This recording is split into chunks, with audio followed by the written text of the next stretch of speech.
Everyone is vulnerable to being pinned when life plays hardball, whether it is a physical or mental health condition. No one can stand alone. For those who are not pinned, appreciate that it could be you or loved one someday.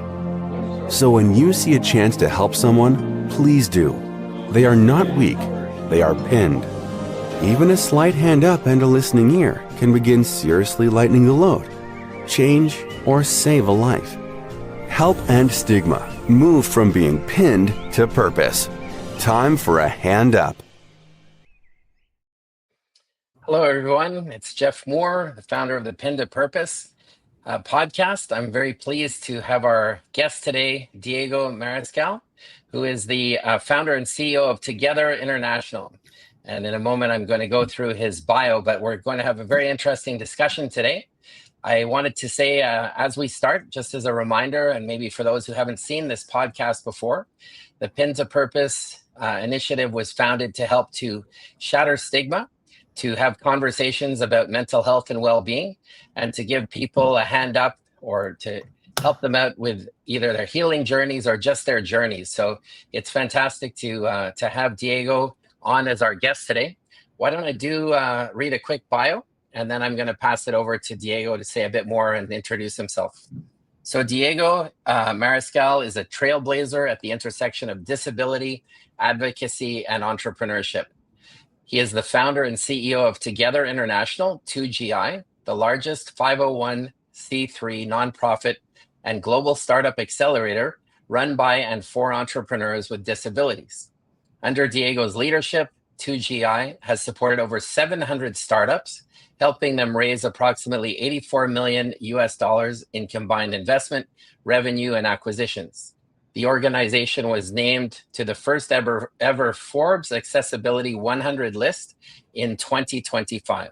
Diego has overseen strategic collaborations with governmental organizations, as well as corporate partnerships with Comcast, NBC Universal, IDB Lab, JP Morgan Chase, among many others. And he currently serves on the U.S. Securities and Exchange Commission's Small Business Capital Formation Advisory Committee. Diego, welcome. It's great to see you again and looking forward to our conversation. It's going to be great. I can't wait. Fantastic. So Diego, I just read the quick bio, but maybe in your own words, if you can introduce yourself more to our viewers and talk a bit about, your growing up, et cetera, and then we'll move on towards broader topics about the goals of the podcast, and certainly get into a lot of detail about the amazing work that you have done, your colleagues are doing, and the fantastic entrepreneurs you have at 2GI. Amazing. And what a great intro. I sometimes in the day-to-day forget all of the things, so it's really good to be reminded. Yeah, as a way of more personal intro, I was actually born in the States by accident. My parents, who are both Mexicans, were shopping, and I was born 6 months and a half into my mom's pregnancy.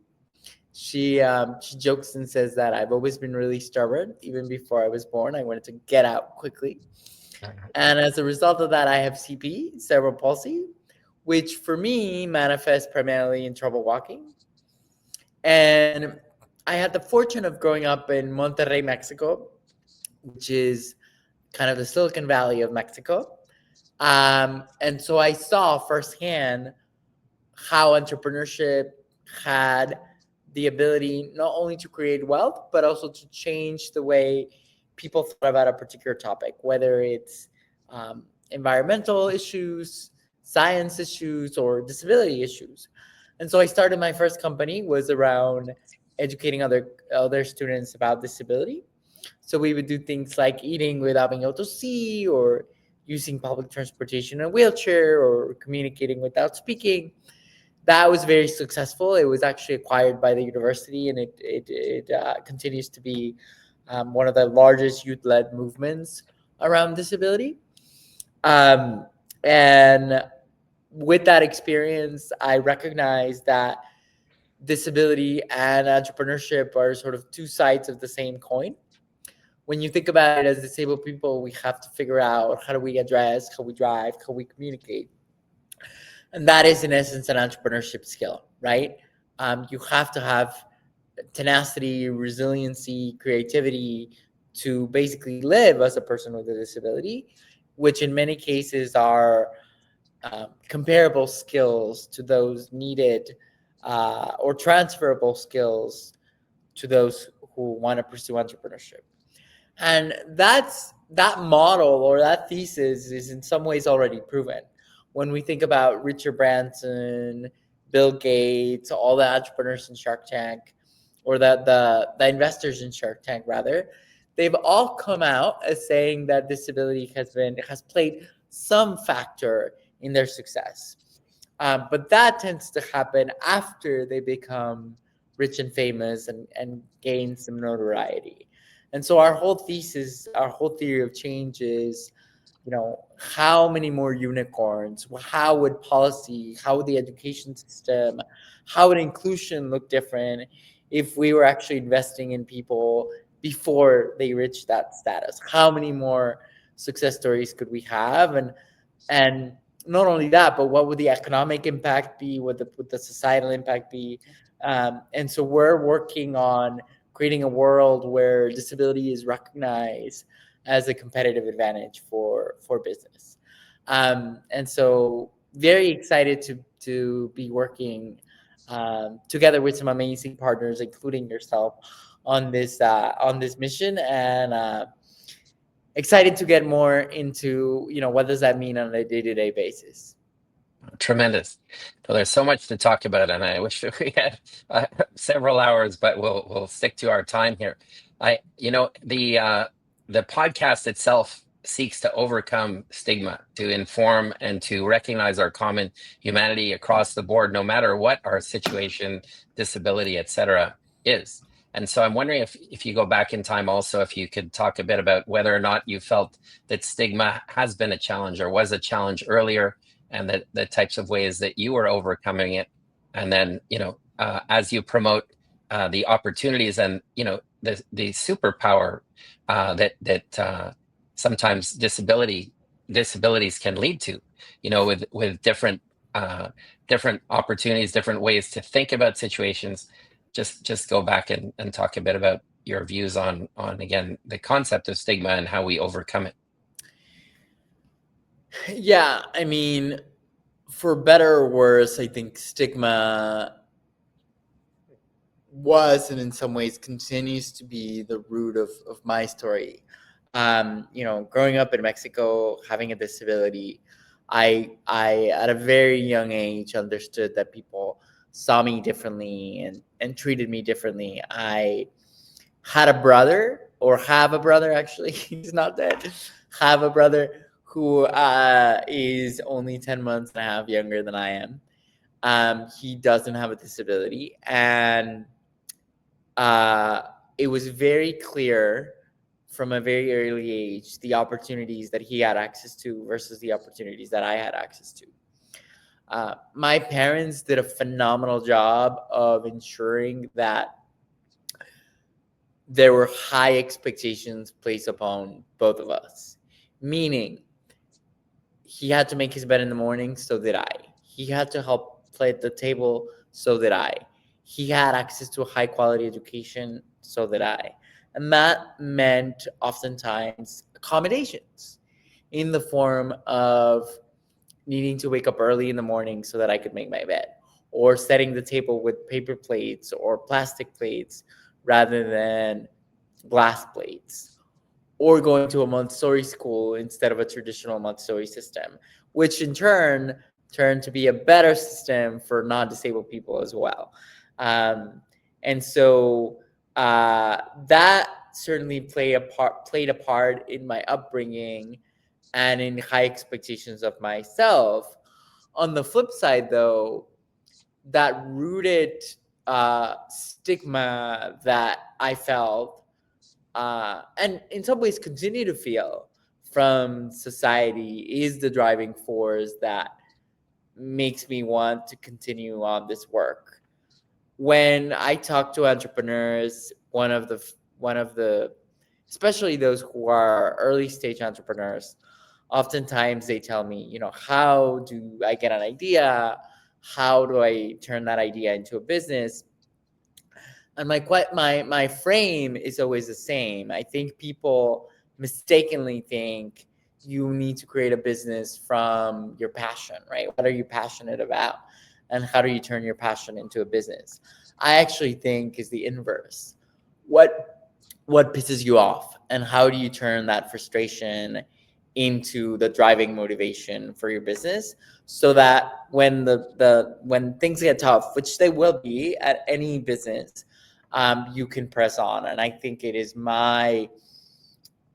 I know it is my desire and my own frustration with stigma and wanting to get rid of that stigma that is the driving force for this work. No, that's fantastic. I wanted to ask you, within, talking about 2GI and starting to tell some stories about, the different approaches you have, the programming.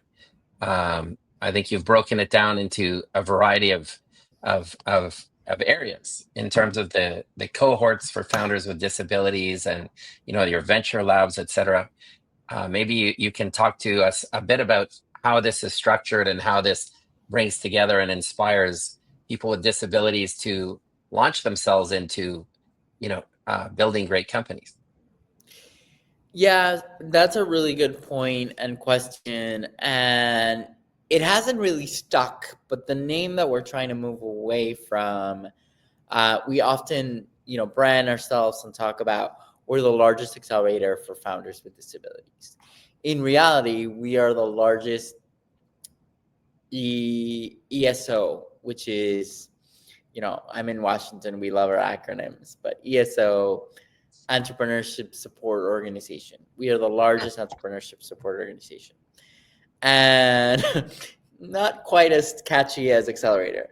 But the reason why it's important to make that distinction is because an entrepreneurship support organization recognizes that different entrepreneurs need different type of support at different stages of their journey.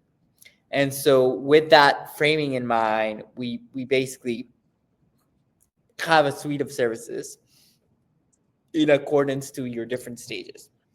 So you mentioned Venture Labs, but even before Venture Labs, we have a program called 2Gether platform, which is a platform, think of it as LinkedIn or Facebook or Instagram for early stage founders who, or I should say early stage wannabe founders, right? People that want to learn more about entrepreneurship, want to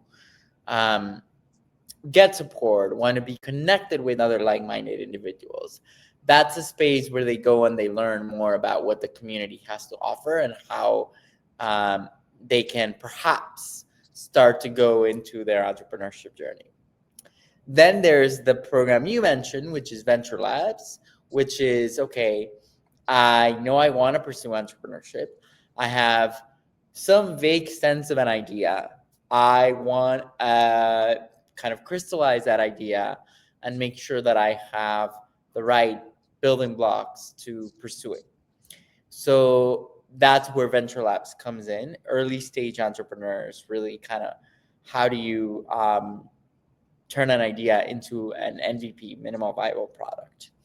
And then there's the Accelerator program, and that's sort of our crown jewel, what we're known for. That's why I say we're the largest accelerator, because that program is for people who are already looking for venture, who are already looking for investment capital, who already have some customers, some traction, and are looking for ways to put fuel in that fire.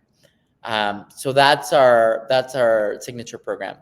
And then there's this fourth initiative that I think you and I have spoken about, Jeff, which is the first ever fund for founders with disabilities, which is, it's great to have technical assistance and support. A lot of entrepreneurs, what they need is access to capital. and different forms of capital. And so we're in the process of building this fund. It's the working title, as you know. This seems to be a theme amongst the conversation today, but Twice Exceptional Fund. It's first of its kind, $40 million venture fund that actually receives both venture philanthropy capital and traditional investment capital to be able to make investments. We're not quite there yet in terms of launching it, but that is what I'm spending a lot of my time with, and excited by what that's going to mean for the space. I know you have an apprenticeship program too, and I wanted to hear a bit more about that, because we're talking about awareness and education and just relationships that eliminate stigma. And I think I mentioned to you, my mom worked at a school in Montreal when I was growing up, and it was for disabled and deaf children and people with different disabilities. And so I was volunteering there and working there at a camp and different things. And I had such inspirational just relationships that I built, and some of them are still very good friends to this day. A lot more people would be if I was in touch with them. But so I'm thinking, and just for one other thing to say, I remember it was quite interesting for me because a friend of mine who was blind used to write me letters in Braille.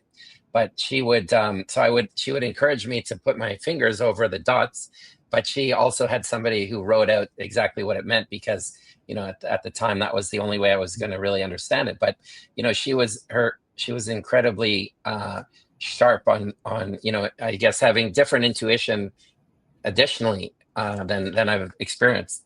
So all to say, I mean, I'm just wondering about the apprenticeship program, because correct me if I'm wrong, but I think the interaction of people is just like so key, because at the end of the day, then we understand our common humanity, and anything else that may be stigmatized is should go away. I'm really glad you mentioned the apprenticeship program, and it shows that you did your homework, which I appreciate. So the apprenticeship program is in some ways an offshoot of all the things that we talked about, but very innovative and very important component. So as I mentioned to you, right, our primary driver or purpose is supporting entrepreneurs. When you are supporting entrepreneurs, no matter what stage they are, they're learning skills about communicating, about pitching, about sales, about navigating a team, etc., financial projections, etc., etc. Those skills, whether an entrepreneur is successful or not, are transferable skills that people can apply in traditional jobs. And so what we did with the apprenticeship program was package all of the skills that they're learning, that these entrepreneurs are learning in these startups, and package them in a way that can be digestible and trainable in the traditional labor market. And so what's been amazing is these people who perhaps don't have aspirations of starting their own company, but still want to learn, still want to understand, how does a company run? How can I be more agile? How can I be more competitive in the workforce, et cetera, have an opportunity to learn these skills and then be employed by a traditional employer. And to the employer, that is actually a benefit, because you're gaining an individual who can understand different facets of the business and can also adapt according to the needs of your business, because they have that knowledge. And the third potential outcome too could also be they set up their own business. And the benefit of that is that then you have a vendor or a partner that you've already vetted, that has already worked with you, that already understands the intricacies of your business. And so therefore, it's much easier for you to create an alliance that is a win-win. And so the idea was, how do we use this knowledge that we have to make this placement and really help move the needle forward in terms of redefining what it means to have a disability and reframing disability as a competitive advantage. Mhm. I love the concept of reframing, and I think it's so essential, especially when there's something that's, unfair and justified, which stigma is. And so I think that's fantastic. I want to ask you about intrapreneurship, because maybe it touches on that too. I think it's a very interesting concept because, not everybody can or wants to be an entrepreneur, but then, people working with companies can be the intrapreneur. They can be the person who's a catalyst for change. They're bringing a different perspective. They're encouraging, seeing opportunities that others might not see. And I imagine, anyway, you can tell me, but with the programs you're having, that that's also, as you've just said, I think a big opportunity when people are placed with companies. They can be that entrepreneur. They can certainly bring forward perspectives that from their own superpower that not everybody sees.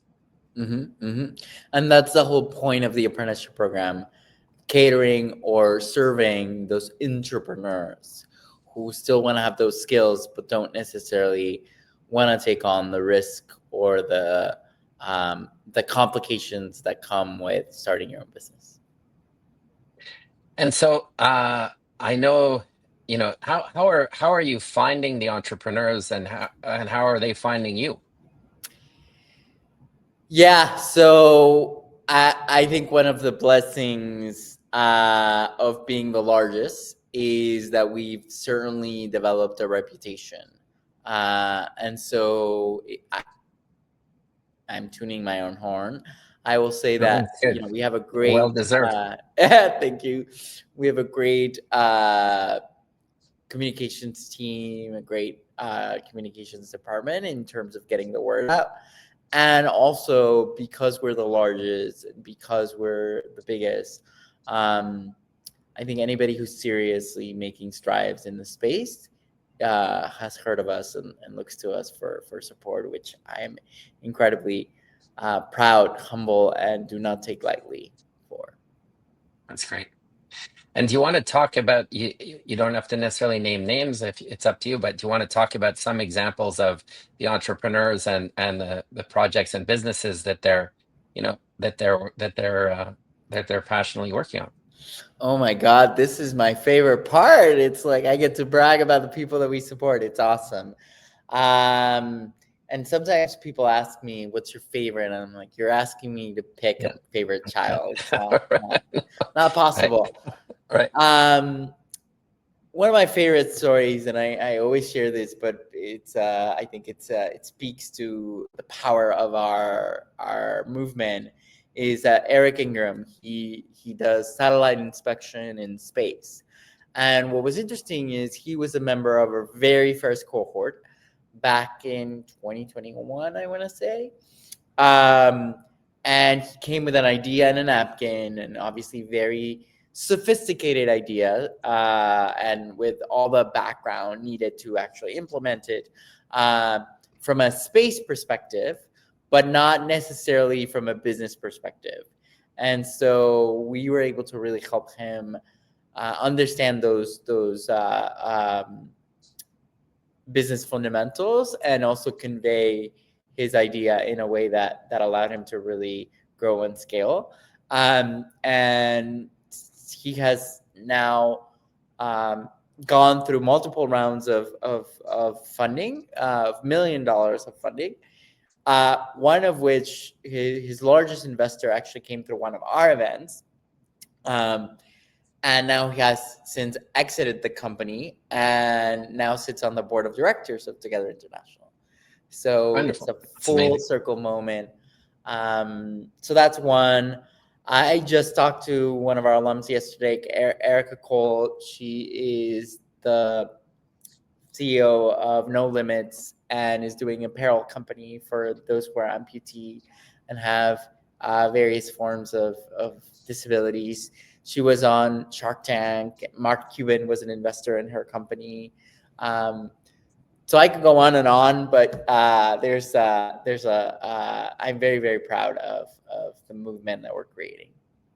I mean, you feel free if you want to share one or two more. I think these are super Sure. inspirational and exciting. And I think for our viewers, I mean, this is an example of the superpowers that people have. It's just, if you're driven and you want it, you want to go for it, and you've got the support like you guys are providing.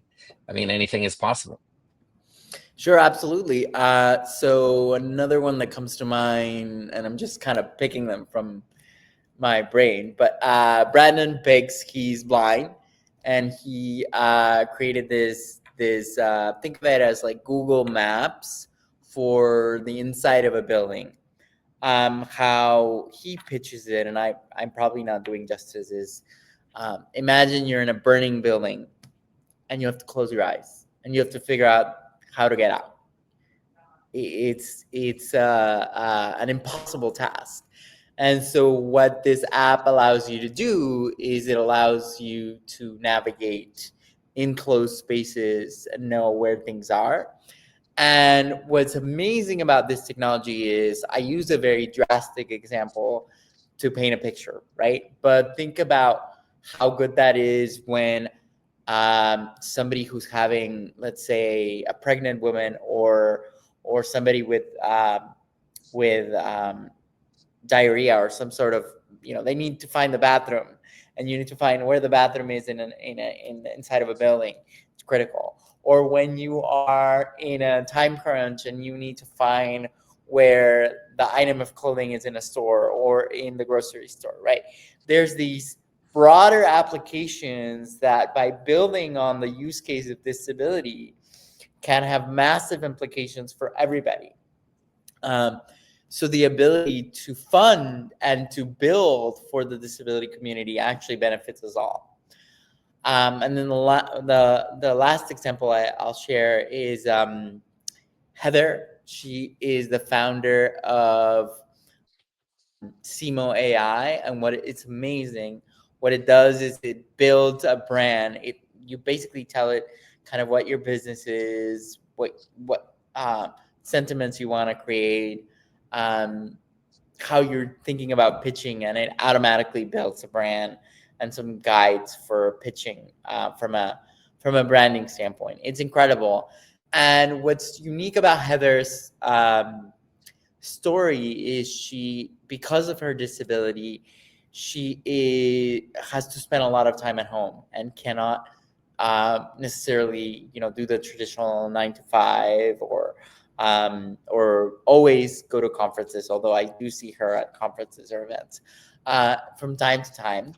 But her ability to build this AI company that's primarily technology based allows her to work from home and to really make a difference and contribute to society in a significant way, in which she's using her skills to contribute in a significant way. And so somebody who otherwise might have, not have opportunities to grow or to kind of rise in the traditional corporate environment has found a vehicle and a way to not just survive, but thrive in a very meaningful way. So many questions that come to mind, but I'll try to just focus on a few. It's interesting because entrepreneurs face more anxiety than most. I mean, it depends on the role. Obviously, there's people in the medical profession and first responders and others, but still entrepreneurs, it can be quite a bumpy journey, as you know very well, and you help people with that. So their mental health can be challenged at times. So in terms of your own encouragement of the people in your programs and platforms to to take care of themselves and have self-care, it's not a sprint, it's a marathon, and they also have any of the challenges that they may have being a person with a disability. I'm wondering if you can comment on the self-care, the mental health, just taking care of yourself in the journey of being an entrepreneur. So this is one of my favorite questions of all time, because mental health and a mental health journey, in my view, was the key to my success, and I think you'll really appreciate this story. So I'm 33 now. I was 26. So you do the math, how many years ago that was. Back when I was 26, my parents got divorced, and I really felt like I needed to process that with someone. And so I went to see a therapist. And the therapist, who I hope is listening somewhere, was brilliant. I mean, I don't say this lightly.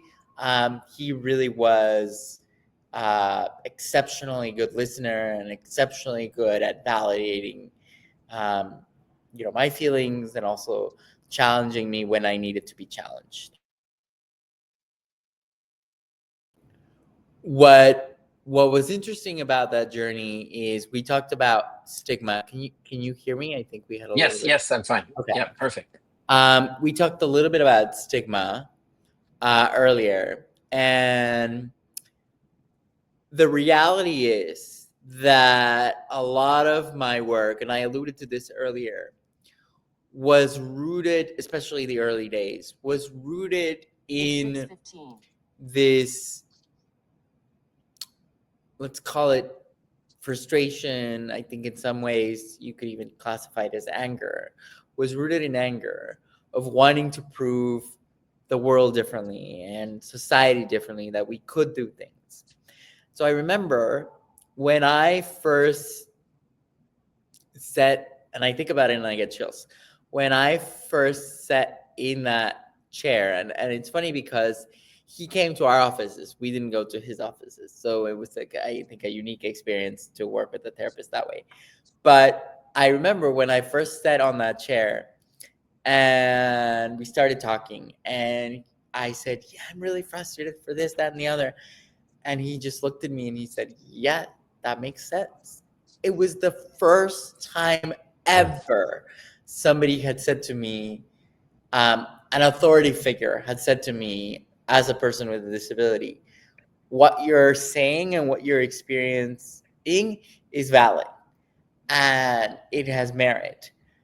And it completely changed my life, just by watching him do that, and by experiencing that validation. I learned to validate other people. I learned to listen. I learned to say, it's okay to feel this way. It's okay that you're frustrated. Let's find another path. Let's pivot this way. And so my leadership skills completely changed, because I went from a place of anger, frustration, you could call it hustle culture, and just trying to get things done at all costs, to really validating, people's feelings while still moving and still acting, but in a space where people could really show up authentically, and I could also listen to people and adjust the direction that we needed to move according to the different information that I was getting. And I think that is the single most important skill that an entrepreneur can have: the ability to listen, digest the information, validate the information, and make decisions accordingly. And so I share this story because it's very much rooted in this mental health journey, avoidance of burnout. I'm still very adamant about going to therapy. I haven't found a great, we had to stop, with that therapist because the agency closed. That's why I hope he's listening. But I haven't found such a great therapist since then. And believe me, I've tried. But that was such a critical and catalytical experience in my life, that now how we've built the curriculum has a coaching component to all of our entrepreneurs, because the reason being, we want all of the entrepreneurs to have that safe space to feel validated, to feel like there's somebody who's not going to judge them. And I think that's particularly important in the disability space, because like, against all odds, throughout all of our lives, we felt like we're constantly being judged, we're constantly being stigmatized. And so to have a space where we're not, it is tremendously important. And as you can hear from my own story, can be catalytical and transformative in many ways. Well, I'm incredibly proud, honored that you shared that, because it's such an important message and so critical, and it holds so much power. I mean, to be seen and heard is what everybody wants. And I just want to tell you a very quick story, and then I have a couple more questions before we wrap it all up. But the next podcast that I'm going to put on is trying to go exactly like that, to shatter stigma. I had a chance to interview a guy who was named Hugo Girard, who was several times named the strongest man in the world. And so he, with the weight lifting metaphor of this podcast, basically saying, everybody in the world has a breaking point. You're not weak, you're in a weakened state. And given what people are dealing with, it's completely understandable that they're carrying a heavy load and they deserve a hand up. And so Hugo, said into the camera, look, it's not about weakness. It's actually smart. Everybody needs to take a knee sometimes. And that is strength to do that. And so I'm not going to argue with the strongest man in the world, because I think I could go flying somewhere. But his message, reinforces what you said, what your therapist said, and what ideally we all deserve. Like, we deserve that dignity, and people at different times are carrying a lot more weight than others, and deserve that hand up, and deserve the break and the pacing, and the respect. So I just want to share that story quickly. It'll be a very good, interesting podcast coming up.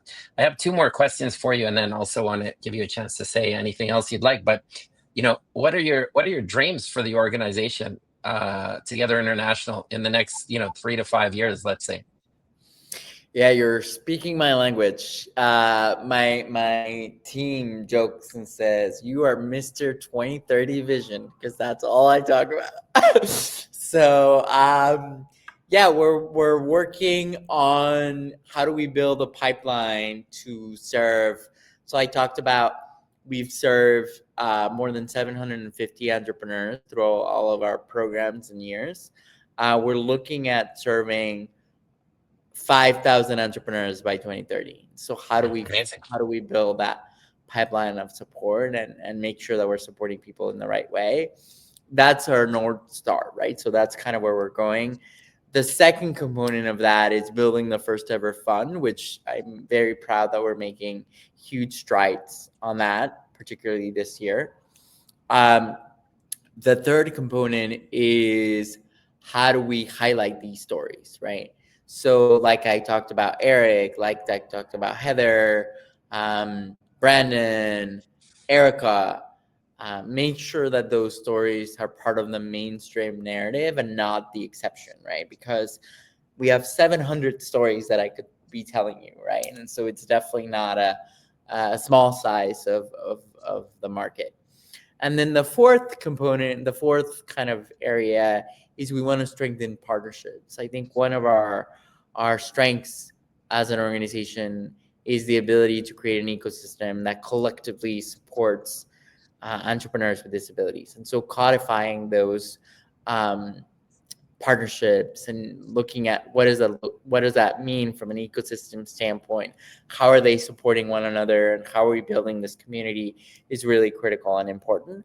And so those are the four pillars of our work, and everything we do is focused on those four priorities. Maybe you've partially or fully answered this, but if you wanted to take a moonshot, or if you wanted to kind of put it out there as to what you'd really like to see in terms of the help or people who can connect with you to support you on this journey, I'm sure they'll learn a lot. Hopefully, those who have a chance to see this, and then it'll be on YouTube so people can see it, in the future. Your website tells a lot, but if you could just say, Diego, what would you ask out there if the universe could come together for you for, to help to achieve those goals with 2Gether International? So I'll be bold. And I'll say we're raising a $40 million fund in which we have 20 million already committed, and we're in due diligence with several partners. One of which is actually Canadian, Jeff. But if anybody listening is interested in making connections, introductions, contributions, please, may I be so bold, but please feel free to reach out. And so that's kind of on the personal business side. But on the more aspirational things, I mean, I think this fun, this infrastructure is all driven for a greater purpose, right? We started by talking about stigma, and I invite people to think about, imagine what a world would look like when we're able to recognize disability as a competitive advantage. What does that mean for your kid who maybe was born with a disability? What does that mean for you as a person who's aging and acquiring a disability at some point later in your life? What does that mean for your neighbor, for your family member, et cetera, et cetera? The possibilities when we recognize disability as a competitive advantage are endless. And so this journey of supporting entrepreneurs is for a greater purpose of redefining that, the way we think about disability. And so the more people that can be a part of this journey, the faster and the stronger the movement's going to be. That's tremendous. I think that may be a good place to end. I was thinking of other questions, but I think you've really, it's kind of dropped the mic and told the story. And I think this has been a fantastic discussion, Diego. I wish you every success and looking forward to keeping in touch. And thanks for sharing your story. The story of 2GI, and also all sorts of insights on eliminating stigma, and giving people a hand up in different forms. So I thank you so much for your time, Diego, and look forward to speaking to you again sometime soon. Amazing. Thanks for having me. Great. Thank you.